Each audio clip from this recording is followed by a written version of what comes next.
হায়দৰাবাদৰ এটা ফৰেন্সিকৰ দলে 2টা দিন ধৰি বাহৰ পাতি আছে ঢকুৱাখানাত। ফৰেন্সিকৰ কেশৱ কুমাৰ আৰু আশা শ্ৰীবাস্তৱে আকৌ তন্নকৈ পৰীক্ষা কৰিছে সমগ্ৰ দিশ।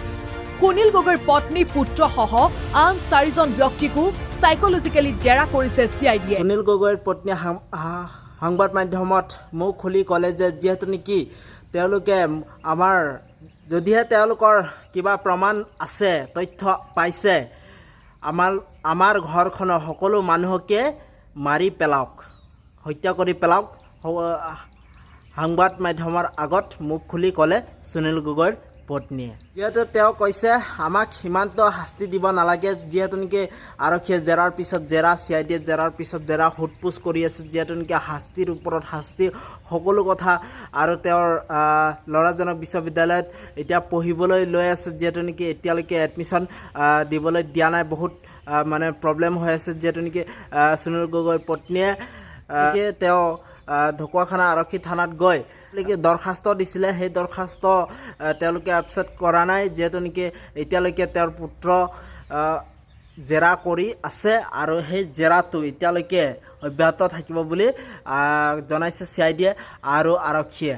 এতিয়ালৈকে তেওঁক ক'তো ঘৰৰ পৰা ক'তো ওলাই যাবলৈ দিয়া নাই, যিহেতু নেকি তেওঁ স্কুল পঢ়া শুনা কৰিবলৈও যাবলৈ দিয়া নাই। সেইকাৰণে তেওঁ এটাই কথা কৈছে যে ইমানটো শাস্তি দিব নালাগে, আমাক কিবা প্ৰমাণ পত্ৰ পাইছে যদি, কিবা তথ্য পাইছে যদি আমাৰ ঘৰৰ সকলোকে মাৰি পেলাওক বুলি কৈছে। তেনেকৈ আৰক্ষী আৰু CIDক তেওঁ অপেনলি খুলি কৈছে যে তথ্য সংগ্ৰহ কৰাৰ তেওঁলোকৰ কোনো আপত্তি নাই, কিন্তু তেওঁলোকক সোনকালে ন্যায় দিব লাগে বুলি কৈছে সুনীল গগৈৰ পত্নী পুষ্পা গগৈয়ে। যিহেতু নেকি সম্পূৰ্ণকৈ তেওঁ এইবিলাক বহুতো প্ৰেছাৰ দি আছে, তেওঁলোকক জেৰাৰ পিছত জেৰা, তেওঁলোকক আৰু ঢকুৱাখানা আৰক্ষী থানাত তেওঁলোকক জেৰা কৰি লৈ যায় আৰু ৰাতিপুৱাই মাতে গধূলি এৰি দিয়ে, আৰু ৰাতিপুৱা মাতে গধূলি এৰি দিয়ে। যিহেতু নেকি প্ৰেছাৰৰ ওপৰত প্ৰেছাৰ পাই আছে তেওঁলোকৰ সুনীল গগৈৰ পৰিয়ালে আৰু তেওঁৰ পত্নী পুত্ৰ সহ। সেইটো কাৰণে তেওঁ সংবাদ মাধ্যমৰ ওচৰত কৈছে যে তেওঁলোকৰ কিবা তথ্য প্ৰমাণ পাইছে যদি তেওঁলোকক মাৰি পেলাওক, তেওঁলোকক জীয়াই থাকিবলৈ নিদিয়ে যেন, সেইটো কাৰণে তেনেকৈ ক'লে। তেনেকৈ তেওঁৰ ইমানে ওপৰত সন্দেহ হৈছে যদি তেওঁৰ ঘৰখনৰ মানুহকে মাৰি পেলাওক। আৰু সঁচা কথা আপোনালোকে গম পাইছে, এজন মানুহ নাইকিয়া হৈ গ'ল, এজন মানুহ শেষ কৰিলে, আৰু তাৰ ওপৰতে এতিয়া জেৰাৰ ওপৰত জেৰা চলি আছে। সেই তেনেকুৱা ঘৰখনত কেনেকুৱা হ'ব পাৰে আপোনালোকে গম পাইছে, কেনেকুৱা অৱস্থা হ'ব পাৰে। জেৰাৰ ওপৰত জেৰা, এতিয়ালৈকে কোনো এটা সুনীল গগৈৰ হত্যাৰ এতিয়ালৈকে ন্যায় পোৱা নাই তেওঁলোকৰ ঘৰৰ।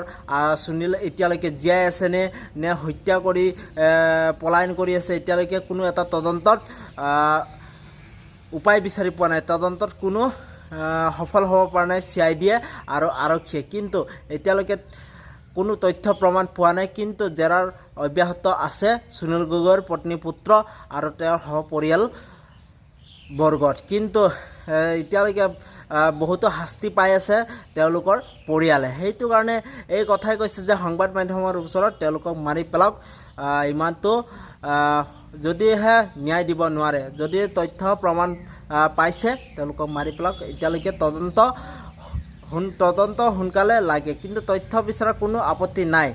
সুনীল গগৈৰ তথ্য বিচৰাৰ কোনো আপত্তি নাই বুলি কৈছে সুনীল গগৈৰ পত্নী পুষ্পা গগৈয়ে। কিন্তু তথ্য বিচাৰি ইমানটো হাৰাশাস্তি, নাটক, এজন মানুহ হেৰাই গ'ল এতিয়ালৈকে নাপাত্তা হৈ আছে, কিন্তু তাৰ ওপৰতে শাস্তি দি আছে।